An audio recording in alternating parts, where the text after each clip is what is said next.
નમસ્કાર મિત્રો, વિડીયોમાં તમારું સ્વાગત છે। જી હા મિત્રો, અત્યારે હાલના મોટા અને મહત્વના સમાચાર સામે આવી રહ્યા છે। તો મિત્રો, સમાચારમાં વાત કરીએ તો ખોબા જેવડું ગામ શોકમાં ડૂબ્યું। ગીર સોમનાથના કોડીનાર તાલુકાના આદપોકાર ગામમાં એક હૃદયદ્રાવક ઘટના સામે આવી છે, જેના પગલે સમગ્ર વિસ્તારમાં શોકની લાગણી છવાઈ ગઈ છે।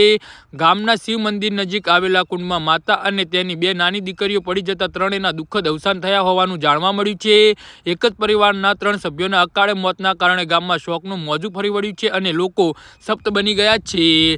તો મળતી માહિતી અનુસાર આદપોકાર ગામે આવેલા શિવ મંદિર પાસેનું કુંડ ઊંડું અને પાણીથી ભરેલું હોવાનું કહેવાય છે। પ્રાથમિક માહિતી મુજબ માતા અને તેની બે દીકરીઓ કુંડની આજુબાજુ ગયા હતા, ત્યારે અચાનક પગ લપસી જતા તેઓ પાણીમાં પડી ગયા હતા। બંને નાની બાળકીઓ ઊંડા પાણીમાં ડૂબી જતા ઘટના સ્થળે તેમનું કરુણ મોત નીપજ્યું હતું। આસપાસ હાજર લોકોએ તરત જ બચાવ પ્રયત્નો હાથ ધર્યા હતા, પરંતુ તેઓને બચાવી શક્યા નહોતા। માતાને ગંભીર હાલતમાં પાણીમાંથી બહાર કાઢીને તાત્કાલિક સારવાર માટે નજીકની હોસ્પિટલમાં ખસેડવામાં આવી હતી। તબીબોએ તેમને બચાવવા માટે પૂરતા પ્રયાસો કર્યા, પરંતુ સારવાર દરમિયાન તેમને પણ અંતિમ શ્વાસ લીધા હતા। આ ઘટના સામે આવતા ગામમાં રારાટીયાનો માહોલ છવાઈ ગયો હતો અને પરિવારજનો પર આપ તૂટી પડ્યું હતું। જી હા મિત્રો, તો આના વિશે તમારું શું કહેવું છે તો નીચે અમારી કમેન્ટ બોક્સમાં જરૂરથી જણાવજો અને અમારી યુટ્યુબ ચેનલને સબસ્ક્રાઈબ કરવાની ભૂલતા નહીં। ધન્યવાદ।